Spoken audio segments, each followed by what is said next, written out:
لوگوں نے ایک سوری کو ایسا ہلکا لفظ بنا لیا ہے, ذرا سا جو بھی ہو سوری, تھپڑ مار دو سوری, کچھ بھی کر لو سوری, بہنوں کی وراثت کھا لو آخر میں سوری کر لو. 1-1 کروڑ کی وراثتیں کھا کے بیٹھے ہوئے, مرنے سے حج پہ جانے سے پہلے کہتے جو کہا سنا سب معاف. ہوتا ہے کہ نہیں ہوتا؟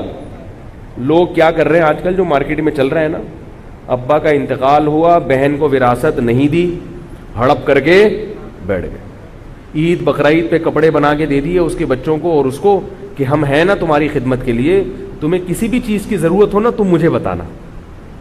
وہ جو اس کی 1 کروڑ کی دکان ہے وہ نہیں دے رہے, اور کیا کہہ رہے ہیں, بھائی تمہیں جس چیز کی بھی ضرورت ہو مجھے بتانا.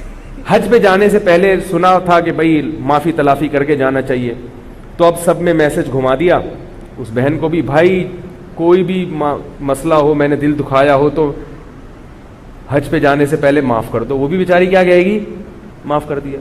1 کروڑ روپے کیا ہو گئے, حلال ہو گیا. ایسے نہیں ہوتے حلال, آپ خوش ہو رہے ہوں گے واقعی حلال ہو گئے.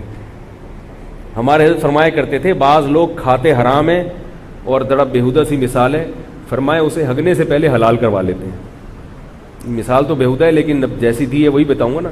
کیا مطلب, کھا لیا بغیر پوچھے اور ہضم ہونے سے پہلے اس سے سوری کر لی, ٹھیک ہے نا, کہ بھائی آپ کا مال کھایا ہے اب تو کھا لیا, اب آپ اجازت دے دیں.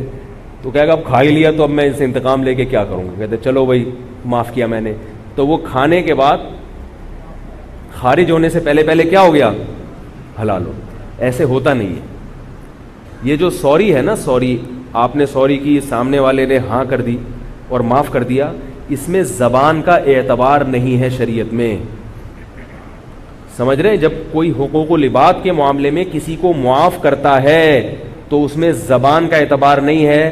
کس کا اعتبار ہے, دل کا, کہ یہ دل سے معاف کیا ہے یا نہیں کیا. کیونکہ نبی صلی اللہ علیہ وسلم نے ارشاد فرمایا, لا يحل مال امرئ مسلم الا بطیب نفس منہ, کسی مسلمان کا مال دل کی مکمل خوشی کے بغیر حلال. 1 روپیہ بھی حلال نہیں, 1 کروڑ کہاں سے حلال ہوگا. تو آپ نے بہن کی 1 کروڑ کی دکان غصب کی ہوئی ہے اور حج پہ جانے سے پہلے آپ نے معافی مانگ لی, شب برات میں معافی مانگ لی, 27ویں رات کو معافی مانگ لی. لوگ سمجھتے ہیں کہ یہ معافی کافی ہے, یہ کافی نہیں ہے. سمجھ رہے ہیں, حقوق اللہ کے حقوق کے معاملے میں بھی کافی نہیں ہے اور حقوق العباد کے معاملے میں بھی کافی نہیں ہے. اللہ کا حق بھی اگر ہے تو وہ پہلے دینا پڑے گا. نمازیں اگر قضا کر لی آپ نے تو وہ اللہ کو دینی پڑیں گی, قضا بھی پڑھنی پڑے گی اور اللہ سے معافی بھی مانگنی پڑے گی. رمضان کے روزے ضائع ہوئے تو وہ دینے پڑیں گے اللہ کو, وہ رکھنے پڑیں گے. ہاں یہ ضرور ہے کہ بندوں کے حقوق میں اور اللہ کے حقوق میں اللہ نے ایک فرق یہ رکھا ہے کہ بندوں کا حق فوراً مکمل جیسے جیسے وہ کہہ رہے دینا پڑے گا. اللہ نے اللہ کے حق کے بارے میں کیا ہے کہ نمازیں 10-20 سال کی ہیں تو 1 دن میں پڑھنا ضروری نہیں ہے. 10 سال کی نمازیں 10 سال پہ ڈیوائڈ کر دیں اس کو. سمجھ رہے کہ نہیں, کیوں نہیں سمجھ رہے بھائی.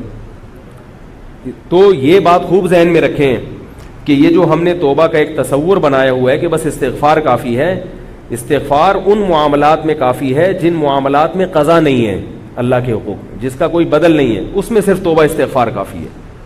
لیکن وہ توبہ استغفار بھی دل کی گہرائیوں سے ہو, ندامت ہو, پچھلے پر ندامت ہو.